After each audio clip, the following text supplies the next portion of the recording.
Hi, I'm Sarah from The Upcoming. Such a pleasure to be able to speak to you today. Nice to speak to you. Maybe we could kick off with a brief intro. I guess for people who don't know anything about Three Body Problem, you can tell us a bit about what they can expect, but also about your characters. Who are the Oxford Five? Well, the show is about a decision that a woman makes in China in the 1970s, sets off a chain of events which leads to mankind in the present day facing its biggest ever existential threat. And myself and Alex, we play two of a group of five young, well, not young, early middle age. We were young when we made it. Physics, It was a while ago. Physics geniuses who team up with a detective to try and find out what's going on and save the planet, the human race. And of course, I guess the creators have form on sort of taking unfilmable novels and creating epics, you know, with Game of Thrones.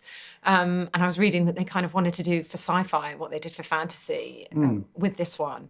And I guess that's kind of, you know, taking a sort of character first approach, you know, making something that's ultimately very complex, very accessible. Yeah. When you got the script, when you had the opportunity to jump on board, what was your first thought? Yeah, I think if I read the books after I'd read the script. I'd heard of the books, but I hadn't read them yet.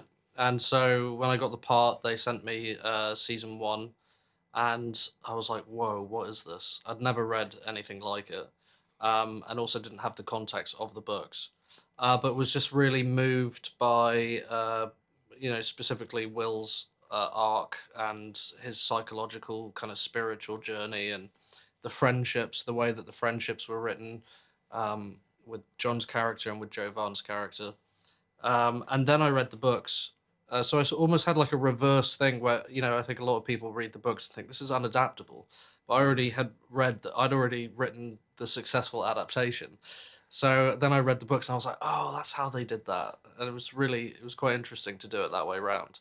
But yeah, no, it was unlike any script I've ever read, for sure. Yeah, because of the term sci-fi, people have like a certain idea of what the visuals are going to be and kind of what the world's going to be and the logic of it. But I think the thing about our show, which makes it accessible, is the fact that we start off in the recognisable real world with recognisable real people just living their lives, and then extraordinary things happen to them and the fantasy elements come into it later. But we don't really ask an audience to make that intellectual leap into, right, this is 10,000 years in the future, this is what the world's like. And I think that when you see the world as you know it facing these kind of threats, you can invest more in the jeopardy and invest more in the characters. And I think that that's a real plus for us in terms of bringing over people who aren't necessarily hardcore sci-fi fans. They've got an entry point in, and then they just strap in and enjoy the ride. I think Jonathan Pryce said last night in a Q&A for a screening we did, he said it's not really science fiction, it's fiction with science in it. Yeah. Because I think a lot of people, when they think of science fiction, it's like lightsabers and creatures and stuff, which is cool. But it's quite different to that. And obviously the production value is absolutely sky high. But again, you know, it is often about the characters, the relationships, you know, these small moments. So your character quite outspoken, got some kind of funny lines and things like that, which kind of grounds us. Yeah. What were some of your favourite moments of being on set? The sort of challenge of it was taking a character like Jack, who's very much a kind of grounded in the real world and doesn't really let his mind drift very often to the sort of higher plane of thinking. Playing that character and keeping him consistent through sitting in the pub with his friends, being in Tudor England, being in Kubla Khan's Pleasure Dome, keeping that character consistent and giving the audience that personality to latch onto. I always like shows and I always like personalities where you think this is going to get crazy, but as long as that guy's there, it kind of feels safe, and he kind of feels that he's going to have like a angle on it or an attitude towards it, which is going to make us feel better about whatever's going to happen. So it's important to keep those characters around for as long as you possibly can. Yeah. I was just thinking sadly about a line that John had, which was cut, about when he first goes into the game and discovers that he's got a codpiece. Yeah. I'm still in mourning that line got cut. We're pretty upset about it. It took 3 seconds. Yeah. Well, how was that not? How's that? That was one of my favourite lines. How's that been cut for time? I was just thinking sadly about that. That might emerge one day. Yeah. It should. It deserves to be seen. I wish I could remember it. I'd do it now. So it's preserved forever. But I can't remember it.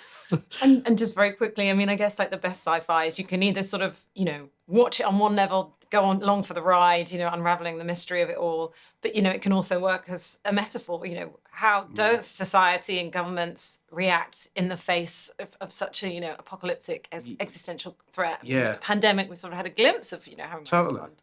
So, what do you think people take away on that level? It's almost about the three layers of what it means to exist. Like we have internal things in terms of we see ourselves as an individual, and then in the wider sense we see ourselves as the human race, or we see ourselves as a citizen of planet Earth, and then this show takes it one step forward, but we're citizens of a wider universe as well, and we might have to share that space with other people. So it's kind of a bit like what it really means to be alive at any level. And just because there are huge things happening, existential threats, it doesn't mean that the more internalized personal conflicts stop happening. Yeah. In fact, they probably become intensified because of the wider threat. Someone was talking to me yesterday about the dark forest theory, which is kind of addressed in the second book, and that really haunted me from the original literature. And just the concept of if you kind of take the rules of evolution that apply to Earth and all living things on it, and assume that those same rules would apply to other intelligent life in our universe, you're probably going to have quite a hostile interaction with extraterrestrial life. But it's also quite reflective of how we're treating them. Our attitude to them is similar to ours. And the show kind of looks at that and looks at humanity as almost a singular character, which I think is really interesting as well. I'm sorry I'm out of time, but thank you so much for No saying worries, that. yeah. We managed to go Thank deep, you. didn't we? Yeah. Nice you to so meet much. you. Cheers. Have a good one.